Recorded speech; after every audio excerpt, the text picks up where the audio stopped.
كل التحيات لكم مستمعي فرح اف ام، وبنرجع لمورفين وخلينا هيك بحالة هدوء مع اخبار جديدة. مورفين المسميات كتيرة فهد، والمتابعين بالآلاف والمصاري بالملايين وبالدولارات، برامج فوتوكوبي عن البرامج الغربية، شباب مستعدة انه يعني ما بعرف كيف تتخلى عن شرقيتها بأمور كتيرة. في عنا أمور يعني صار فيها حد المبالغة وحد يعني خلينا نقول الخروج عن المألوف بالعالم الشرقي والعالم العربي. ناس قبلت هالمواضيع هاي وناس لا. مسميات كتيرة بس كلها فوتوكوبي عن الغرب. بس أماني في شيء بيتابع وفي شيء ما بيتابع. أنت كنت تتابع واحد من هالبرامج؟ أنا ذا فويس بحبه. وأرب آيدل كمان وستار اكاديمي. لا هدول ما كثير صحاب انا. وفي هلا كثير يعني صار برامج يعني كثيره اسماء فنانين كبار.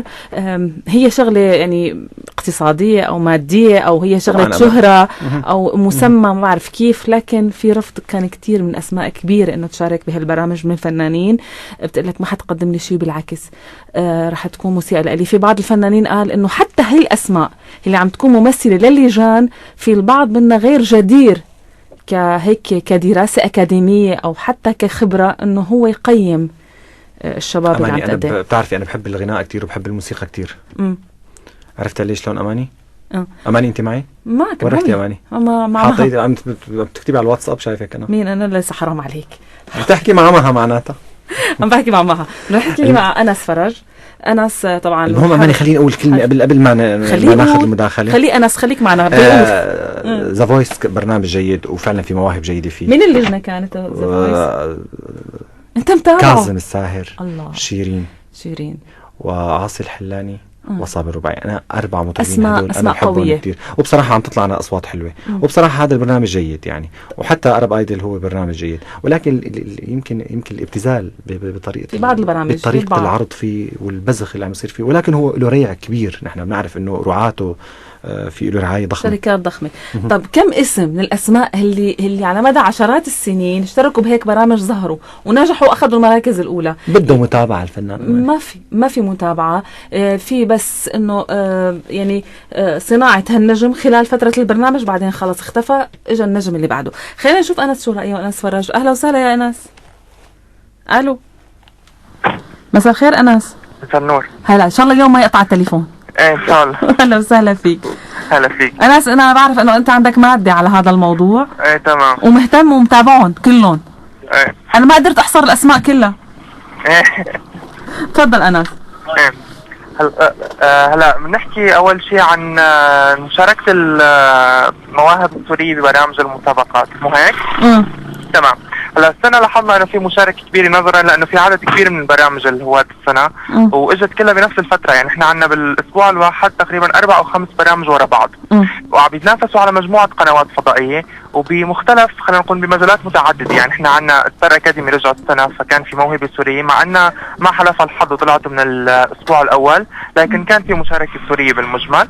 بالاضافة لعنا ذا فويس وارب كاستنج وفنان العرب مع محمد عبده. فوجود البرامج بنفس الفترة عطى نوع من المنافسة انه في عنصر سوري، وهي العنصر السوري فعال، رجع يشارك ورجع يعطي حاله انه في اثبات ممكن يوصل للمراحل النهائية من الحلقات الاولى. بالاضافة لانه نحن لاحظنا انه بالسنتين الاخيرات صار في كثير تفاعل على مواقع التواصل الاجتماعي، ففي عطى نوع او مساحة كبيرة ل يصير هدول الشباب الموهوبين اللي هن فاتوا من اول اسبوع او اسبوعين يصيروا معروفين ويصير لهم جمهور على مواقع التواصل الاجتماعي. هلا اللي عم يصير انه السياسات عم تلعب دور من اول وجديد، نظرا لانه بسوريا فيها ازمه وفيها ضغط وفيها كثير مشاكل، فعم بيكون في خوف وتوجس من انه يكون المشترك السوري مؤهل لحتى يوصل للمراحل النهائيه.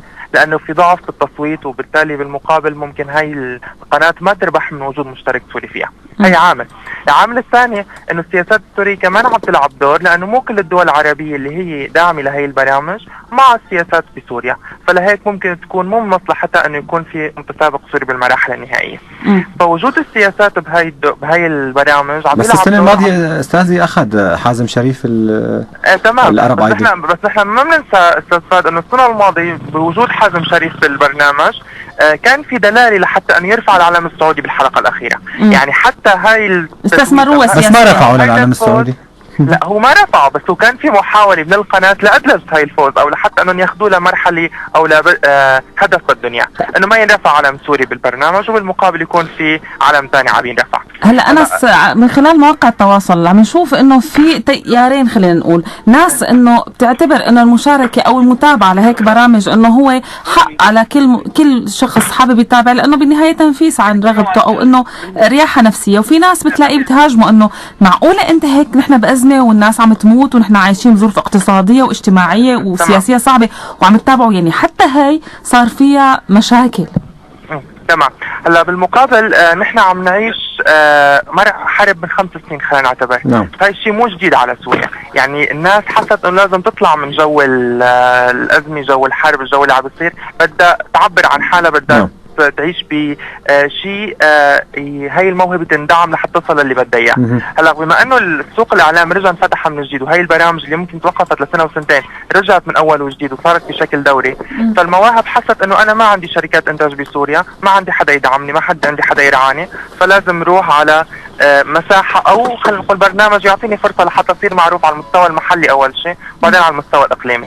فهو عبارة عن تذكرة أو مساحة لحتى بس هي الموهبة تعبر عن حالها وتصل. هاي الهدف اللي عم تروح المواهب السورية لحتى تلاقيه بالبرامج اللي عم تنبث عبر قنوات عربية وعم بتكون أغلبها مصورة بلبنان. فنحن ما فينا نلومهم، ما فينا نقول إنه هن ما عم يتعاطوا مع اللي عم بيصير بسوريا، لأنه بالمقابل عم يرجعوا يعملوا أغاني وطنية، عم يرجعوا يعبروا عن حالهم عن طريق رفعهم للعالم، عن طريق وسائل التواصل الاجتماعي، ما عم ينكروا وطنيتهم أو عم بيقولوا نحن خارج اللي عم بيصير بسوريا، بس بالمقابل هن خلينا نقول عم بيكون في خيط خفيف بين الشيء عم بيصير بحلمهم الشخصي وبين البرنامج، او بين خلينا نقول سوريا وبين الوطن، وهي المفاهيم او المعاني اللي بتعني للواحد كوطنيه. في هاي الخيط الرفيع اللي المتسابق لازم يدور عليه بين التنتين. برأيك أنس، هل هي البرامج انه قادرة انه تصنع نجم او تصنع اسم؟ يعني نحن بنعرف انه الاسماء الكبيرة بعالم الغناء ما كانت خاضعة على هيك برامج، ولا حتى يعني في على ايامها هيك شيء مع كل هالشيء كان اسمائهم ولهلا متابعة. تمام. هلا نحن بنعرف انه المواهب الكبيره اللي هي صارت نجوم حاليا مثل وائل كفوري ونجوى كرم ونوال الزغبي، وهي الاسماء هي انطلقت من برنامج استوديو الفن اللي هو كان محطه بتاريخ الاعلام العربي، تحديدا المجال الموسيقي. هلا هي التجربه هذيك الفتره ما كانت مطروحه مثل اليوم باسلوب تجاري، اسلوب تسويقي، اسلوب هدفه الاول الربح. اليوم البرامج عم بيكون هدفها الاول اساسي هو الربح، يعني المتسابق اللي عم يفوت على البرنامج وعم بيجيب نسبه تواصل عن طريق تويتر وفيسبوك والى اخره، هو اللي عم بيكون مرشح اكثر شيء لحتى يوصل للمراحل النهائيه. بنعرف انه في دول أنس انه عندها قدره يعني ماديه انه بالنسبه لرسائل SMS او الاتصالات اكثر من دول ثانيه، وهذا الشيء عم يساعد بربح وما ننسى عنصر الانتاج بالدور، يعني لما يكون MBC عم تنتج برنامج للتستوى عبر قناه MBC مصر، فهي اكيد بدها عدد كبير من المتسابقين المصريين لحتى تضمن انه هذا البرنامج يلاقي نجاح بمصر ويلاقي تسويق، وخصوصا دول الخليج يمكن اكثر شيء هي. تمام. فهن عم يلعبوا دور على انه في نسب اقليميه لازم تتمثل بكل برنامج لحتى يكون في قبول له عن جمهور الدولي اللي عم ينعرض عليه البرنامج. فنحن بالمقابل ما عندنا قنوات اعلاميه فضائيه، عم نعتمد على القنوات العربيه المجاوره لنا، عم بيكون إلا تمثيل رمزي طفيف بموهبه او موهبتين. عندنا قنوات فضائيه، عندنا، بس ما عندنا هي القنوات اللي قادره ان تربويه على مستوى الوطن العربي، يعني الفضائيه السوريه. تمام. الاخباريه خلص فهمت. بنطاق المحليه بعد عم بتنادي بنطاق المحلي، ما قدرت تتنافس على مستوى الاقليم. صح. فهي الشيء هي المشكله الحقيقيه، لانه لما نحن بنفكر انه وسيله الاعلام هي الاساس وهي اللي عم تنتج البرنامج وعم تبثه، فبنحس انه نحن دائما المواهب السوريه رح تكون محسوبه على مستوى مشاركه طفيفي او الرمزي لا وجود سوريا فقط. يعني الاعلام السوري ما بيلاقي عنده دعم اكيد. تمام. دخلك هزي انا واعم بدي يرجع هذا البرنامج. هذا انا كنت تابعه كثير بصراحه. هذا اهم شيء عنده. تمام، لانه راجع ولا مو راجع؟ يعني هلا ما نسال سيمون اسمر، انا ما بعرف تحديدا هاي البرنامج ليش توقف، لانه هو بالرغم من انه اسلوبه مختلف بس كان له نسبه متابعه اكيد من الشباب خصيصا. أنس شكرا كثير لك، صورتك حلوه على الفيس اللي نزلتها. شكرا. اهلا وسهلا فيك أنس، إلنا لقاءات قادمه ان شاء الله. شكرا لك. اهلا وسهلا. هلا فهد، ايش على المكيف؟ قلت ايه ولا قلت لا؟ خلص وتبت اماني. هذه نواعم اخرتها. والله كان في برنامج يطلع اسمه بعرف بس تعرفي اماني انا بشجع هي جد. نحن شبابنا العربي يعني لازم نلاقي له شيء يفرغ في طاقاته، احسن ما يجي يحارب عنا هون. اماني هلكونا هلكونا. يعني يروحوا على الغناء، يروحوا على هزيا نواعم، يروحوا على ليش ما يروحوا على الثقافه، يروحوا على يروحوا على مركز. ليش المراكز الثقافيه عنا فاضيه؟ لازم نعمل هيك حلقه. ليه المراكز عنا الثقافيه يعني حتى لو كان فيها يعني مناسبات او فيها ندوات اماني ليش المراكز الثقافيه ليش بالاساس ما بدك اياها كمان؟ لانه الثقافه حاله عامه. الناس هي الشارع هو مركز ثقافي، البيت مركز ثقافي، الشباك هو مركز ثقافي، السيارة مركز ثقافي. لما نحن بيكون المزاج العام هيك. اما شو مراكز ثقافية بس نعمل بناء ونتخسر عليه مصاري اصلا ما بصير يكون عندنا وزارة ثقافة. اماني هذا الابداع ما بده اطار تقطريه. متى ما قطرت الابداع انا لا اجبر ولا ساعده، انا ما عم اقطر، انا عم ساعد. شو عم تساعد؟ بالنهاية بتطبع كتاب. هلا بكره اذا انت كتبت كتاب شو؟ مذكراتي محبة قبل النوم، بيطبعوا لك يا وزارة الثقافة، بتلاقيه تحت الجسر. حطينا كتاب حياتي يا عين على 1973 اتصالاتكم. زيادة نواعم.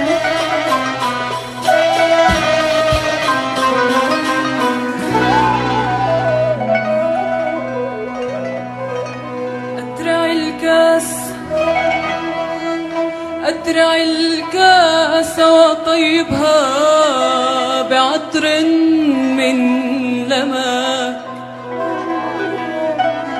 واسقينيها إن عيني لا ترى شيئا سواك،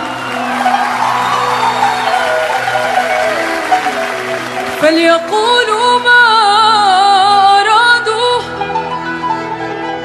فليقولوا ما أرادوا، أنا صب في هواك، خمرتي كاس المحيا، خمرتي كاس المحيا، ونعيمي في رضاك.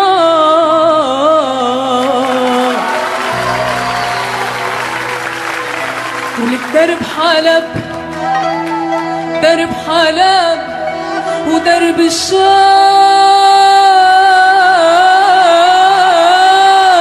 مشيته، كله شجر زيتون يا عيني، كله شجر زيتون يا عيوني، لك وحاج تبكي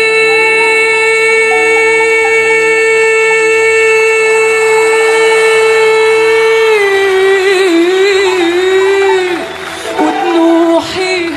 بكرة منجي لك، بكرة منجي لك، بكرة منجي يا عيوني، بكرة منجي يا عيوني.